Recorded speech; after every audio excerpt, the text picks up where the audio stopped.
Hello there, and welcome to another edition of the Husker Online Show. Happy bye week as we've made it through half of the football season. Huskers at 5-1. Before we get into some big picture opening headlines here on the bye week, Husker Online Show brought to you by StayHome.Care. Your home, our care. Get accessible and personalized in-person care in the comfort of your home.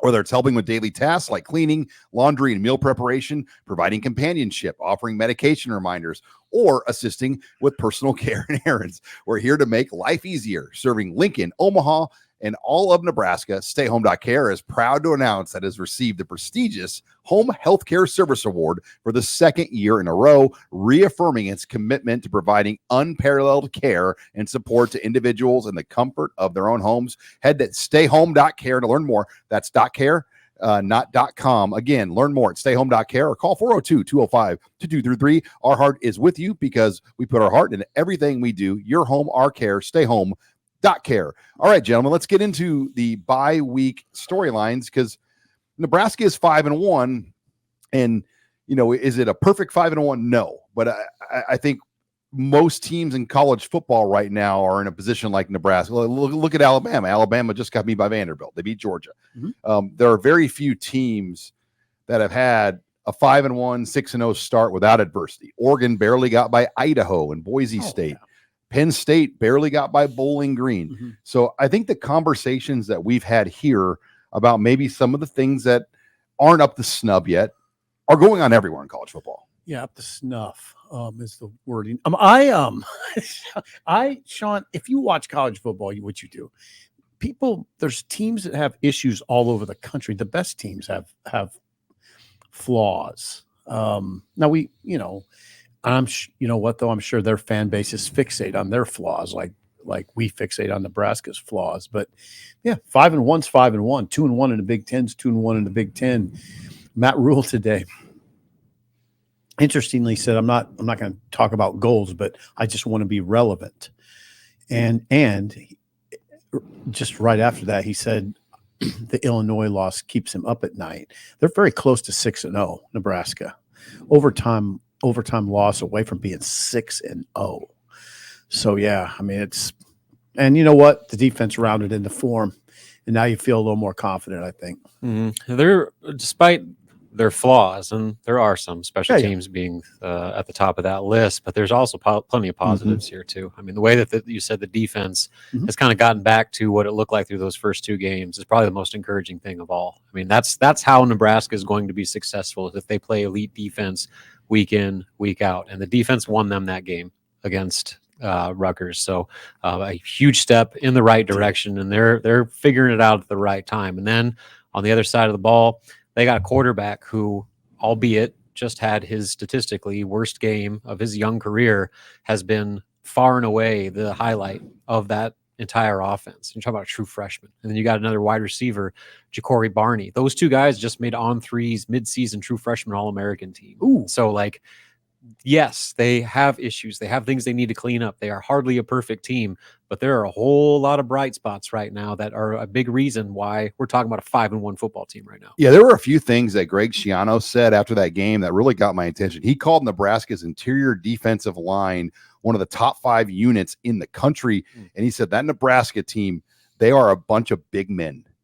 And it just makes you go back to that Illinois game, like how they weren't able to kind of play at that level.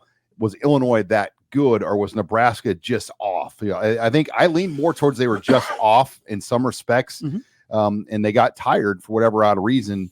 And as Matt Rhule said, the Rutgers game became more of a pass rush game. So Ty Robinson could play more snaps where the Illinois game was very much a pretty physical game between the tackles. Yeah, I mean, Nebraska, if you just go back over the course of the season, guys, the defense really hit its peak against Colorado, played really well.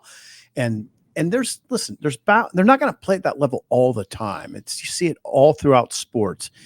Teams generally don't always maximize every single week. And the kind of the human nature element got Nebraska, I think, a little bit after the Colorado game. You saw it against Northern Iowa. They weren't the same. Well, Matt Rhule said that. They weren't the same. Against Illinois, they weren't Matt Rhule has also said that Illinois was a more physical team. But I thought the most telling stuff came from Ty Robinson after the game on Saturday, where he said we were disgusted and disappointed with the way we played on defense against Illinois. So it wasn't just us. I thought they had a little 2-game swoon against Northern Iowa and Illinois, and you kind of wondered, is this what we thought it was? Well, then what happened is they shut down Purdue, save for one drive to begin the third quarter. And it was a 15-play, like 54-yard drive. Yeah. It was not like they moved it up and down. It was it ended in a field goal. And then then this latest game against Rutgers, they're fabulous. Just like you thought they would be. The Manun guy second half was incredible. What they did to him. Oh, they shut down the last 3 quarters. Yeah. Sean predicted it, and when Sean predicted that Manun guy would not get 100 last week, I literally thought you're going too far, Sean. You're crazy. Then after he had 60 some yards in the first 64. quarter, yeah, I looked at Sean. Go, you think he's gonna get 100? I said, Sean, "Yep, yes." no." So that was a good. I got lucky.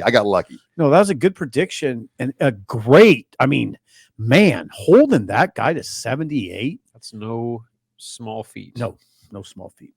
And I wonder about that Colorado game too. Like the fact that they played so well and were so dominant, did that unfairly set the bar that like they are at that elite point to where we're not talking about like one of the best defenses of the Big Ten, but one of the best defenses in the country. And so when they didn't play at that level, all of a sudden these red flags and alarms go off that, whoa, what's going on? When the reality was maybe that was kind of on one side of the reality, whereas maybe the Illinois game was on the other side. So they're somewhere in between, which as we've seen is more often really, really good.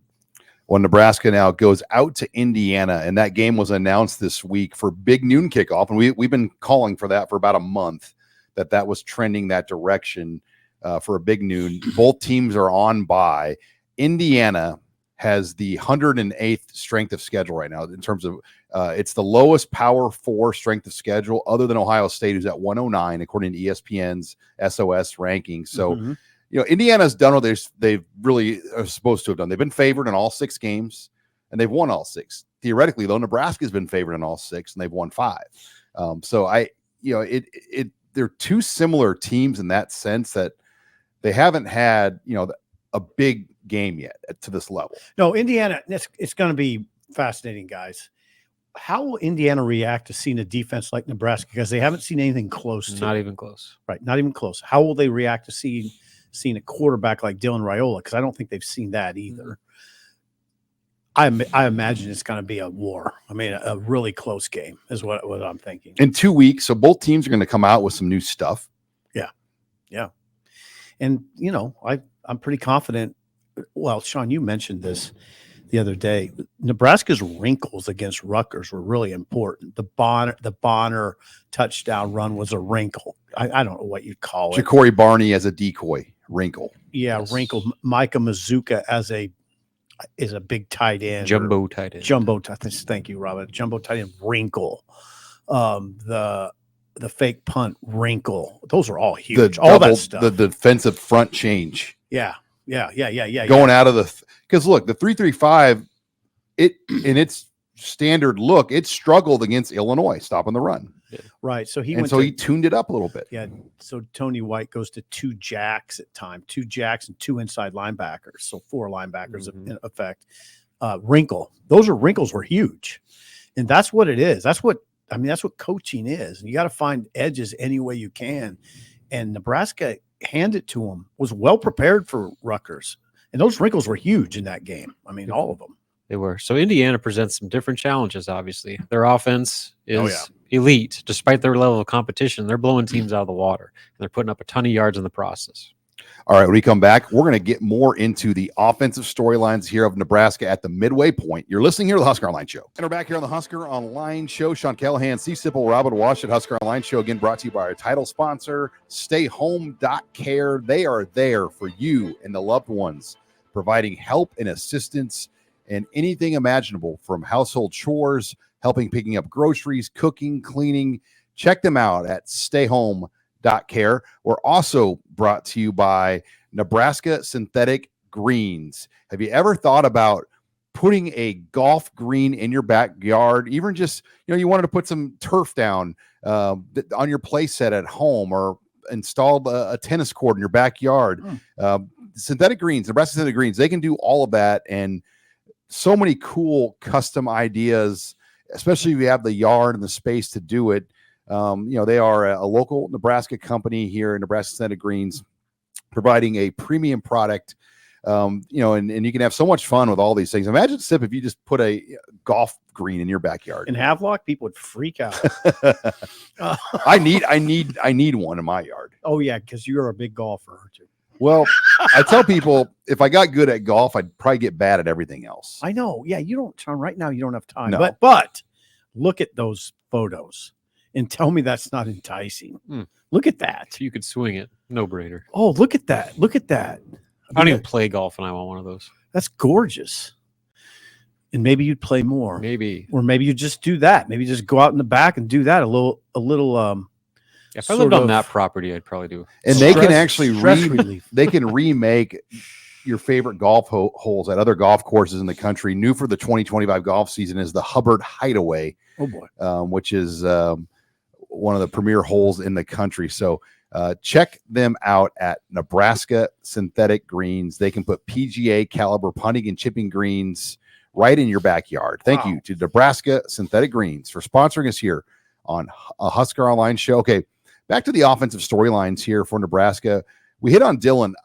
The second half against Rutgers, he was 2 of 9 for 14 yards. He was sacked 3 times. And a lot of the sacks were more, nothing was open. It wasn't like the O-line was getting beat necessarily, because plays are supposed to develop in under 3 seconds and you get rid of the football.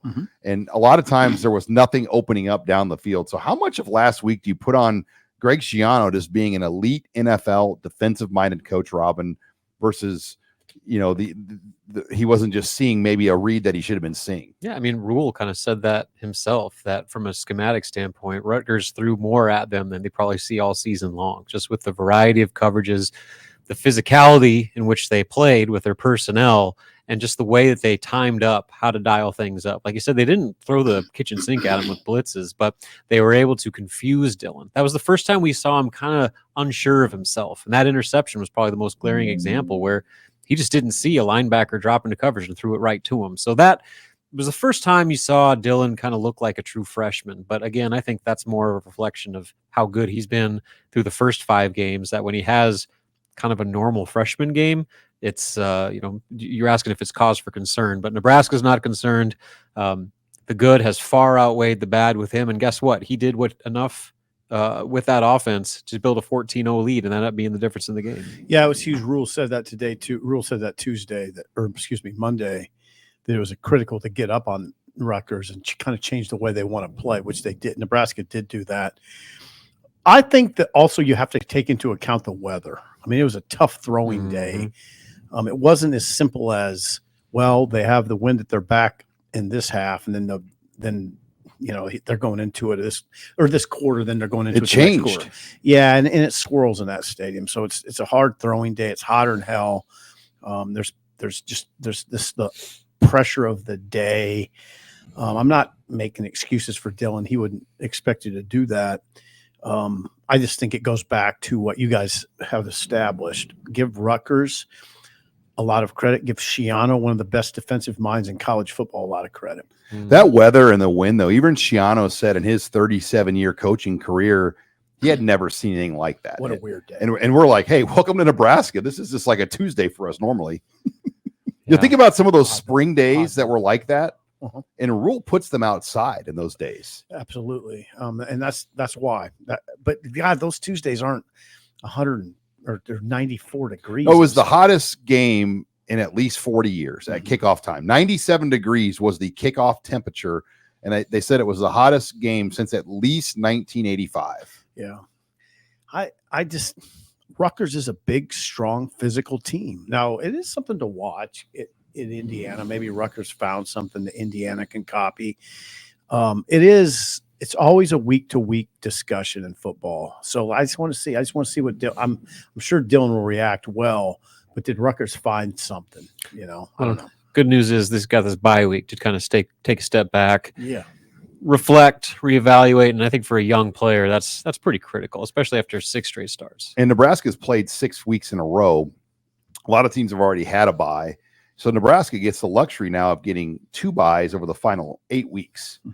So they survived this opening stretch to get to 5-1. Sure, we all would have loved to have seen 6-0, but with 4 road games on the back half of the schedule, and all 4 Nebraska will probably be an underdog in. If you're just being realistic, I mean, I would expect they're going to be a slight dog at Indiana. They're definitely going to be dogs at Ohio State and USC, and probably dogs at Iowa.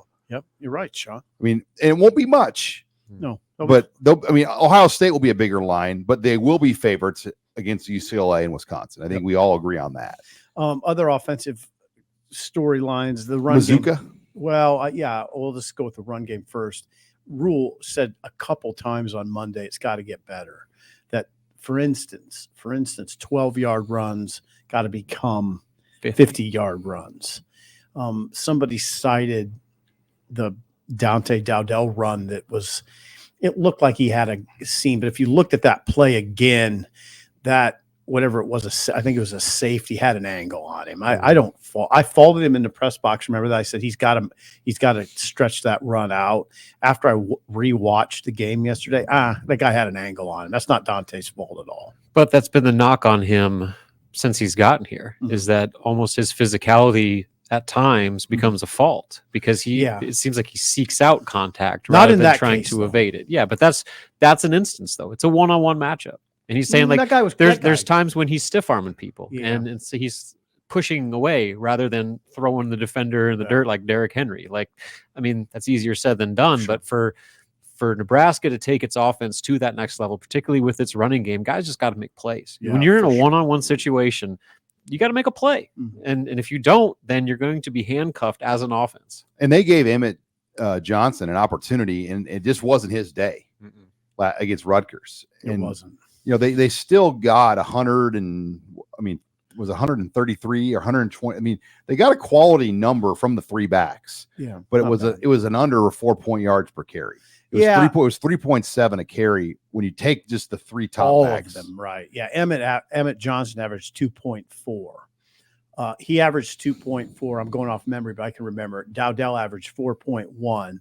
Ramir had a bigger day in terms of he had a big run. It was a lot of station-to-station baseball, though. There just wasn't much pop to it. Well, there hasn't been. There hasn't been much pop in the run game. That's exactly what Robin's referring to. They need that. This offense needs that help. And they're giving them reps. That's the thing. You would think the reps, I mean, that was a big workload last game. Yeah, it's not just on the running backs either. It's not like on first down, they're just the offensive line's blowing holes for them. Seldom see it. Do see it on occasion. But Rhule seemed okay with the offensive line play. The grades, the offensive line grades, which I happen to have in front of me here. Thank you, Abby, for printing those for SIP. Yeah, Abby. The run grades weren't great, except for Justin Evans. Now, the tight ends and the receivers had good run block grades. The tight ends, and the receivers. Yeah, they did. But the offensive line run grades weren't nearly as good as their pass grades. So it wasn't they didn't grade too badly in the passing game, the offensive line, but they didn't get enough done in the run game. They didn't. All right, when we come back, we're going to hit into the defensive storylines. You're listening here to the Husker Online Show. And we're back here on the Husker Online Show. Sean Callahan, Steve Sipple, Robin Washett, Husker Online Show, again, brought to you by StayHome.Care. They are there for you and your loved ones to help give you the assistance you need. And it could be for about anything you can imagine. Just simple tasks like a ride to a doctor's appointment, cooking, cleaning, you name it. StayHome.Care is there for you. We are also brought to you by HelloFresh. And, HelloFresh, if you're not familiar with it, it is so unique. You go on their website, you pick out the number of meals you want per week. You want 2, you want 3, you want 4, you want meals for 2 people, you want meals for 4 people. You want certain types of meals. Vegetarian friendly, carb friendly, diet friendly, quick and easy to make meals. You do that. Then you select the ones you want, and they send you a grocery bag with all of the ingredients for each meal, the produce, the spices, the meats, everything you need to make the meal. It is so easy to do. And honestly, it saves you a lot of time. Going to the grocery store, trying to buy all this stuff to cook meals at home, it takes a lot of time. And that's what HelloFresh does. It helps you save a lot of time and still lets you cook at home and have some great meal options throughout the week. And we've got a great deal here for our Husker Online listeners here. We are going to give you free breakfast for life here. Actually, we're going to give you 10 free meals at HelloFresh.com. You have to use the code, though, Free Husker. That's get 10 free meals, and you'll use the code Free Husker. So sign up at HelloFresh.com. We're going to start you off with this great promo to get 10 free meals at HelloFresh.com/Free Husker. That's HelloFresh.com/Free Husker. Thank you to HelloFresh for sponsoring us here on the Husker Online Show. Okay, let's get into the defensive storylines, guys. As you look at Nebraska right now, they lead the Big Ten right now in both sacks with 20 and tackles for loss. I believe it's 46 tackles for loss right now. You had that in your column today, and I read it, and I thought, this is surreal almost. I'm reading about Nebraska at the halfway point, leading the Big Ten in sacks and tackles for loss. Third and INTs. That's serious. That's serious stuff. I mean, that is progress. That's major progress. I believe number 1 or number 2 in turnover margin. Yeah, +6. Nebraska's tied for second. Nebraska's tied for second in turnover margin in the Big Ten and 13th nationally. Again, what's going on? I mean, we have to emphasize that stuff, especially as people try to minimize the impact of these wins against Purdue and Rutgers. Your defense is producing that sort of numbers. Your program has improved in an area that has dragged back the program for, I'm going to say, decades at this point. The turnover margin issue. Decades, right? Yeah. Oh, yeah. A couple decades. And we haven't even mentioned the fact that they haven't allowed a rushing touchdown all season. And that is the stat of all stats. They're the only team in college football in the country. Iowa gave up their first rushing touchdown against Ohio State. So you add all of that pressure and those disruptive plays that they're making in the backfield, but they're also standing up. Like we saw with that goal line stand on 5 cracks Rutgers had at the end zone. Shut them down. Shut them down. Against the Big Ten's best running back. Yeah, against the Big Ten's best running back with a kind of a reset when Singleton got called for holding in the end zone. They got the ball at the 2 again and didn't get in. Yeah.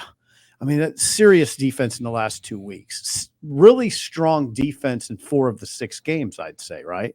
Is that, UTEP, Colorado, Purdue, Illinois. That's really strong defense. I mean, in Northern Iowa, they gave up 3 points. 3 points. There were some critiquing moments in that game. Yeah, but it wasn't I don't mean to say that Northern Iowa and Illinois were disasters. They weren't by any stretch. Just wasn't their standard. It maybe led to them addressing some of the schematic changes that we saw come out to play, though, in this game against Rutgers. Definitely could be. I mean, Matt Rhule presses buttons. He said that today. He might have pressed a couple buttons with Tony White. I don't know that. It's speculation, but they made some critical changes. Not in philosophy, not in the way they do things, but just schematic. Well, critics of the 3-3-5 have always said, too big of gaps. They question it to stop the run. Yeah. And last year, that wasn't an issue at all. This year, year 2, I think some adjustments to attacking Nebraska have been made.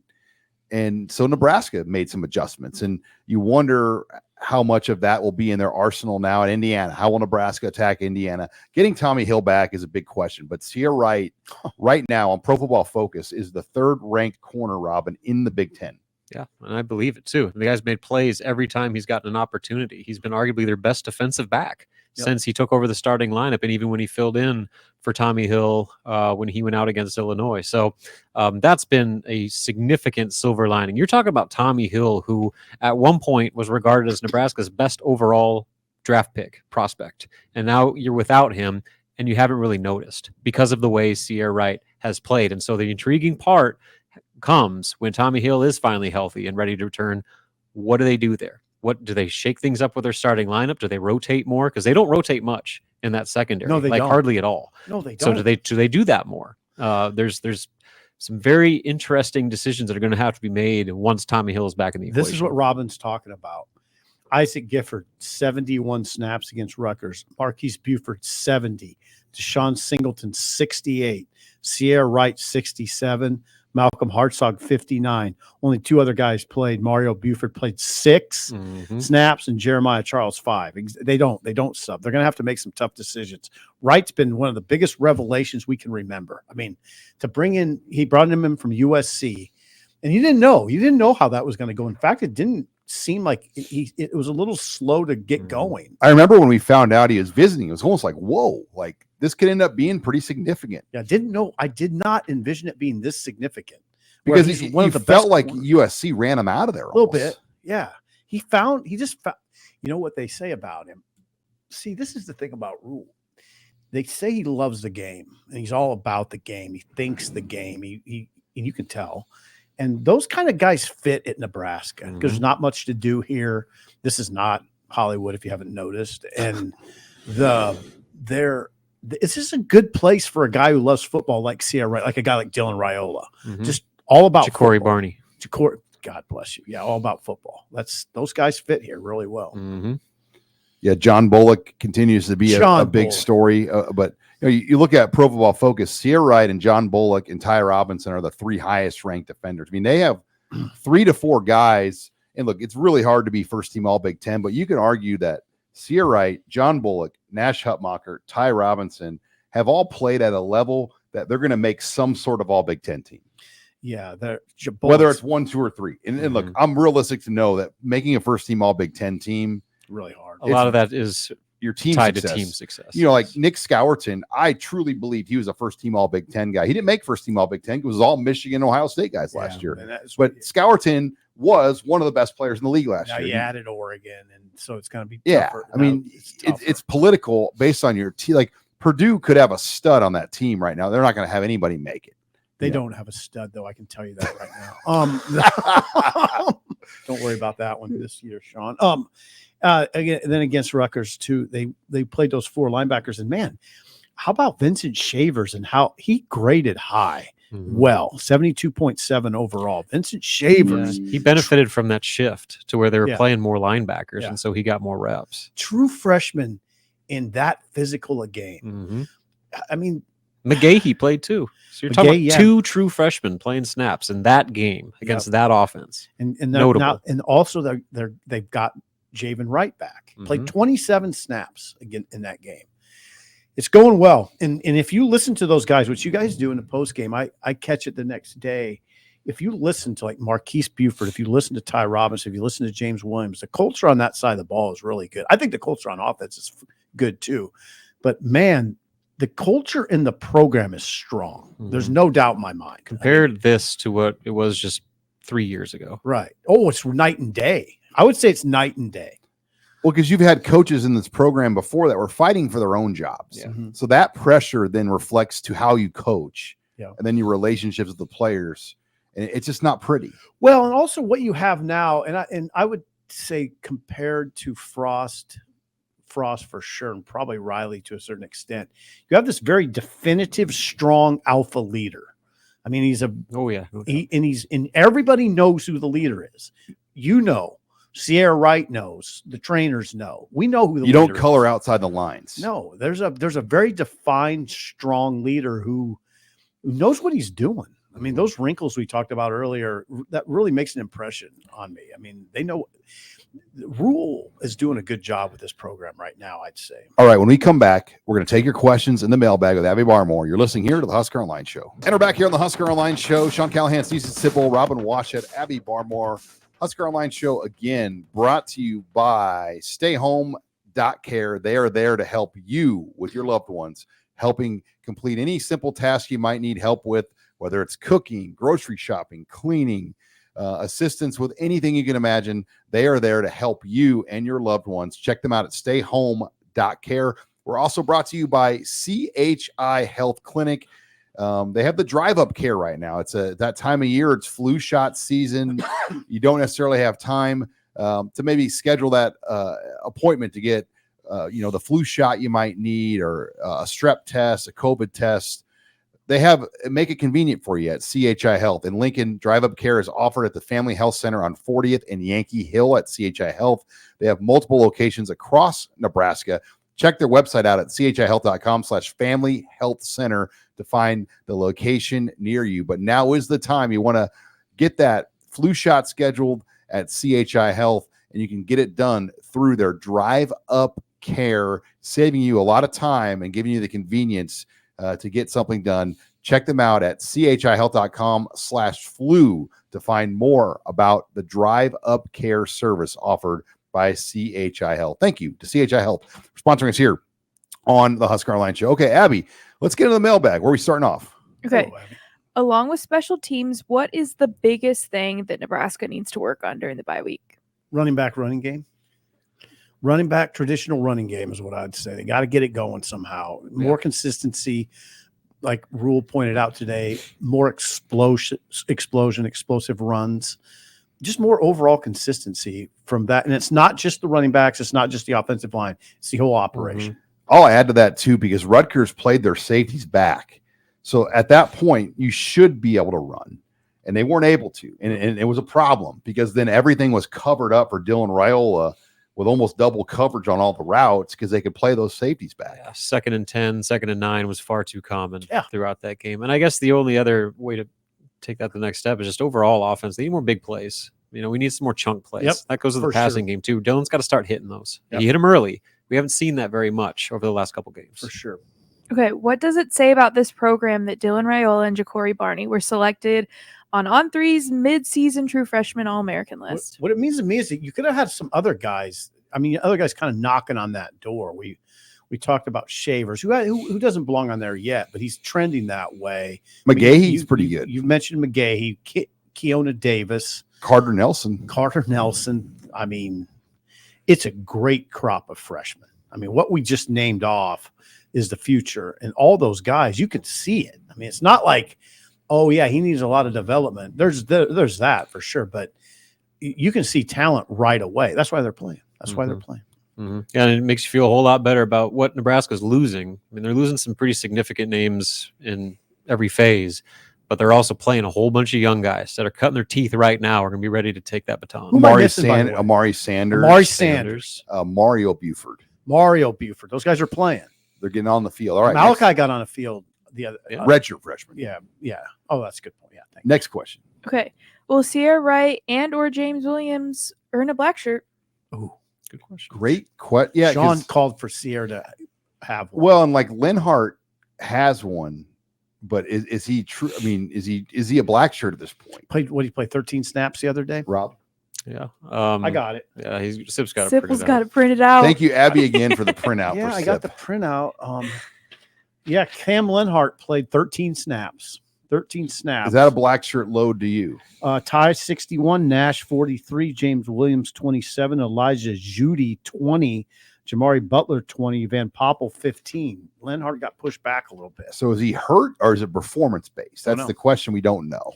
James Williams and Sierra Wright. Yeah, I'm saying black shirts right now. Yeah, James Williams 4 sacks in the last 2 games. Yeah, tied for the team lead. He's second in the Big Ten in sacks. Yeah, he's a black shirt. I mean, come on. If that's not a black shirt, Steve Sipple, I don't know what is. Right. You know, both those guys though.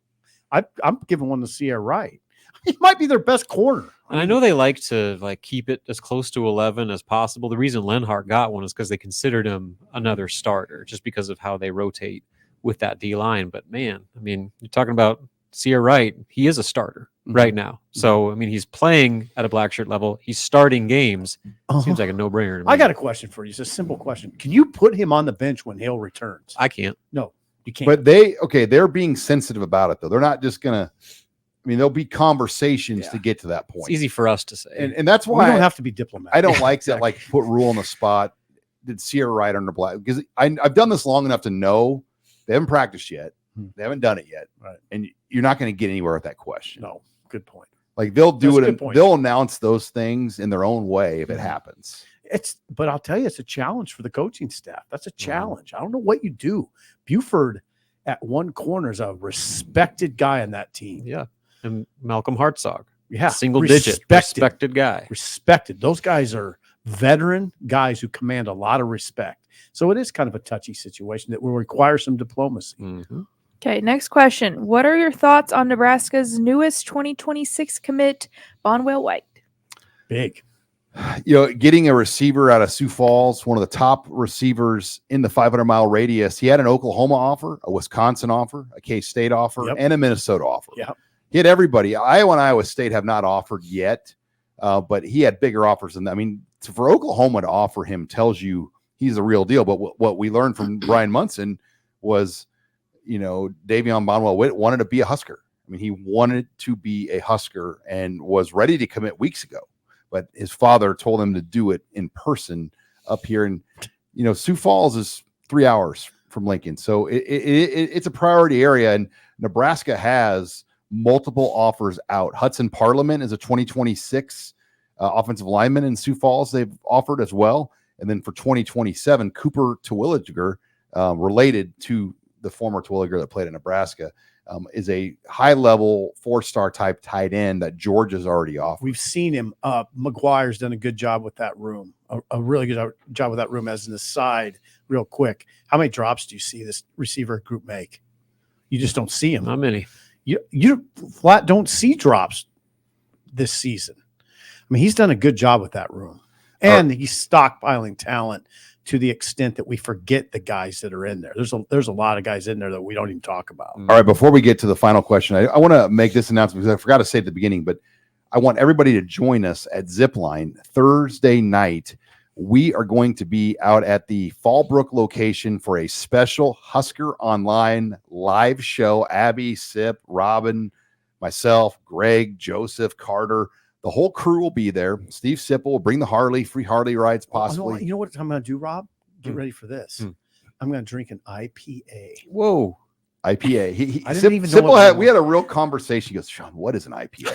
And I had to kind of give him a little talk. You did. You handled it very well. But we will be out there. There's going to be prizes, free prizes to play, food, tacos on special, canned beer outside to ease it up. They will be ready for a big crowd. They were not ready for 200-300 people like we saw last time. We're going to have a much better setup for the crowd in attendance. Yeah, stop out. And they won. It's going to be fun. So come on out to Zipline on Thursday night for the live show. And if you can't make it there, we will be streaming it live as well on the YouTube channel. Okay, Abby, final question. Last question. What do you plan to do this weekend with your bye week? I got it planned already. I'm wrestling. So I told Lisa. Who's Lisa? My wife. I don't have that problem like you said. Hello. Okay. I got one woman to worry about. What is wrong with you? All right. Well, I asked about you too. But you got issues. I said we could possibly go to Kansas City. Oh, wow. And leave Saturday morning. And I'm thinking to myself, I've just given up the whole day of I'm basically going to be walking around the plaza, looking at my phone all day. Oh, God. Melting those credit cards. Watching football on my phone. The reward will be dinner at Q39 barbecue. Yes, that'd be good. That's a must. If we already got, but that's probably what we're going to do unless I sway the conversation to just stay home to watch football all day. Robin. Pumpkin patch for sure. I haven't gone with my family yet. We got a season pass out at Rocaberry Farm.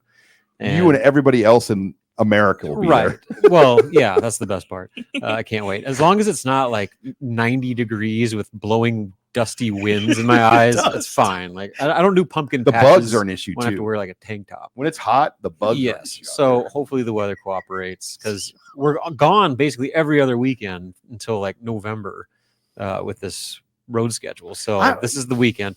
And then Sunday, scrimmage, red-white game, basketball, Devaney Center, 2:00, free tickets. Get them now. I will be there, and they're gonna treat it like a real game. Like they're gonna do post-game interviews, and Kent and Jake will be on the call. Wow, yeah, good on the radio. Hey, yeah. Robin, that's good. They're working on it. They're gonna try to make stream it maybe. Yeah, stream. That's a way to do it. So yeah, I mean, it's a preseason game atmosphere. Get your first look at the Huskers. Sip. Oh, mine's simple. I heard the times today already. Penn State, USC at 2:30. Oregon, Ohio State at 6:30. That's it. I mean, then there's Yeah, that's pretty much it. Who's bringing your food for you? You're not going to leave the house. Are you going to cook? No, Daily Owns will. I will go get it. I'll go get it. You'll go to Daily. Yeah, 2 burritos probably. 2. Yeah, 2 burritos. Yeah. It's a Daily Owns football Saturday. It'll be very simple. That sounds like an awesome Saturday. I might have to write my Sunday column that morning, or Just get it out of the way. And you can pick up a 6-pack of IPA at Zipline. Yeah, Get that palate ale. adjusted for. What's that? Get your palate adjusted. Get my palate. Yes. Yeah, those IPAs are gonna pack a punch on you if you're not. Is that used right? To them. By the way, Robin, the Oktoberfest might be my new favorite Zipline It's good. beer. I just had one the other Oh my day. god! I am going to buy The another. Zipline Oktoberfest. What level. defines the Oktoberfest beer? Well, there's different variations, but this one's more just like an ale. It's got a maltiness. To yeah, it, though. It's so really a good. little darker ale, smooth. It's their small batch though, so it's not like around year round. It's just Yeah. a seasonal If you small like batch. fall beers, you'll like this one. I like fall beers. Okay. All right, Abby, are you going to go anywhere? You got volleyball probably, right? Yep. Yeah. Work. Volleyball Friday and Saturday, but I'll be watching some football on Saturday. Don't worry about that. There you go. All right. Well, thank you, Abby. When we come back, we're going to talk more about the Big Ten weekend ahead. You're listening here to the Husker Online Show. And we're back here on the Husker Online Show. Sean Callahan, Steve Sipple, Robin Washut. Final segment again. Check us out on Thursday night at Zipline for the special mid-season live show in Fallbrook. We'll hit the air at 6. We'll be there early, have dinner. We'll be there afterwards. So we want to see you out at Zipline. And we're also brought to you again by our title sponsor, StayHome.Care. What a great service they provide. They're there to help the loved ones in your life. Email them at help@stayhome.care or call them at 402-205-2233. And then finally, Home Field Apparel. Check them out right now. Home Field Apparel sells the custom stuff, the cool stuff, the unique things that cool people like Robin like to wear. Mm-hmm. I have some home field stuff. Do you? Homefieldapparel.com. And, it's basketball season. It's volleyball. It's kind of turning over to jacket and sweatshirt season. They got some cool volleyball stuff. If you want some like Nebraska volleyball, like kind of vintagey gear, they've got some of that. They've got a couple Nebraska basketball. Sorry, Sip. They don't sell items. volleyball shorts, though, Sip. Yeah, look, they got a volleyball day shirt there. Yes. Once again, Sean, your issues are deep seated. You can't buy custom Nebraska volleyball shorts. Sip is hashtag black shorts. Well, people are mesmerized by Sipple's purchase of 5-inch inseam shorts at Target. You were mesmerized by them. A little too mesmerized. Have you wore those suckers? A couple times to the gym. Just move on. People want to see you on the Home- Harley with the 5-inch inseam shorts. Homefieldapparel.com. The range of motion is great. Check it out. We got a promo code Husker24. That's for 15% off at Home Field Apparel. Check them out again. Homefieldapparel.com. Promo code Husker24 for 15% off. Let's get into the Big Ten games because it was a doozy of a weekend. Wisconsin beats Sipple's favorite lovable losers, Purdue, 52-6. Good showing by Purdue, though. They showed up and played hard. This is interesting. UCLA getting a lot of love. They win again 27-11. They haven't been impressive. And it's so hard to get a read on them, but they get a win. Penn State beats UCLA 27-11. Indiana, Google me, Kirk Spaghetti. Wow. That's 41-24 winners over Northwestern. Signetti. Ohio State 35-7 over Iowa. Obviously, Nebraska wins 14-7. Washington, and this doesn't really surprise me, guys. They beat Michigan 27-17 in Seattle. Mhm. Because Michigan really hasn't been that impressive this year. It's a good win for Nebraska, in my opinion. I mean, in anybody's opinion. Rutgers just beat Washington. Washington goes and beats Michigan in Washington. I get it. No, not really surprising because Michigan's onto its third quarterback. They can't throw. Mhm. They're just looking like a 4-5 loss team right now. And then, they might go to the Detroit Bowl just so they can get fans to attend. Ooh. No, it will. I'm I joking. don't think it'll go that far. Minnesota over USC, and this is Big. that was one of those games where it reminds you the league's a grind. It like, does. You go on the road from fancy LA to Minnesota, and you're like, oh, we'll beat these guys. Well, you got to come ready to play in this league. Yeah, so I don't want to hear a lot of Minnesota sucks. I think they're 2-3, so they're not doing great. They're but 3-3. 3-3. Okay, they were 2-3, and that is a tremendous win for PJ Fleck. Not without controversy. You saw what happened late in that game, but they that's a great win. And it's fascinating, these matchups when those teams play. Speaking of fascinating, Oregon, Ohio State this week. Yeah, so let's get in. Oregon beat Michigan State 31-10. That was a quality win on Friday night. So this week, we'll get an unbelievable 7-game slate. Friday night, not really much of a game to watch. Northwestern at Maryland, 10-point spread for Maryland.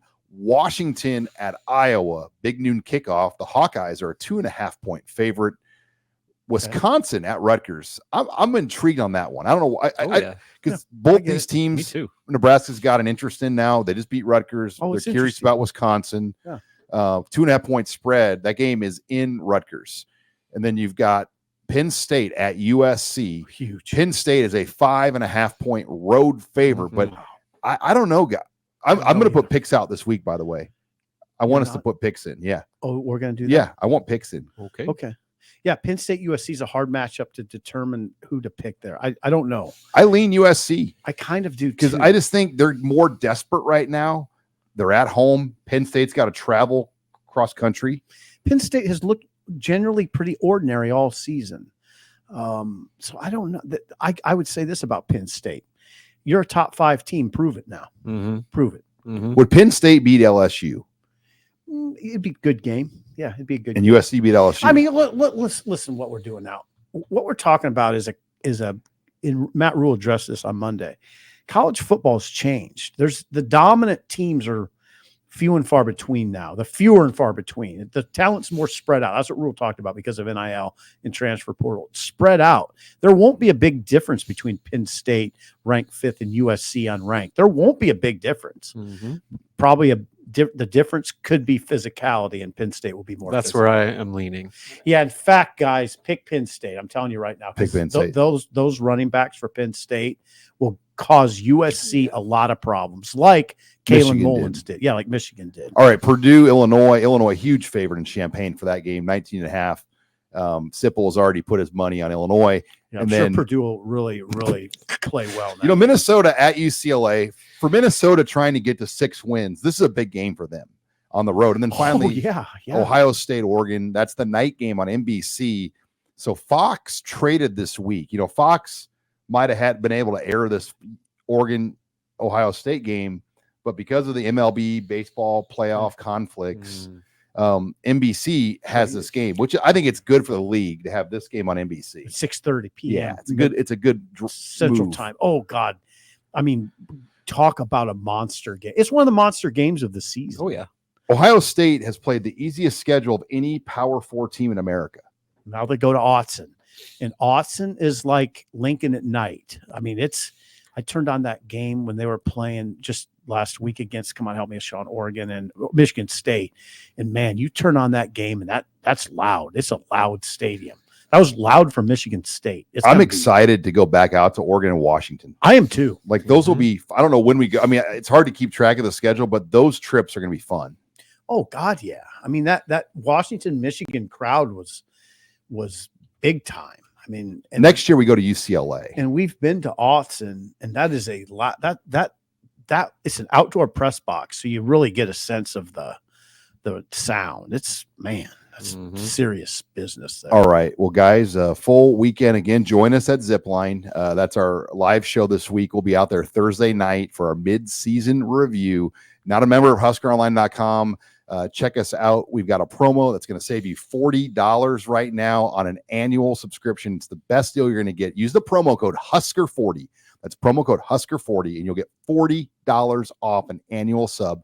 For Steve Sipple, Robin Washett, I'm Sean Callahan.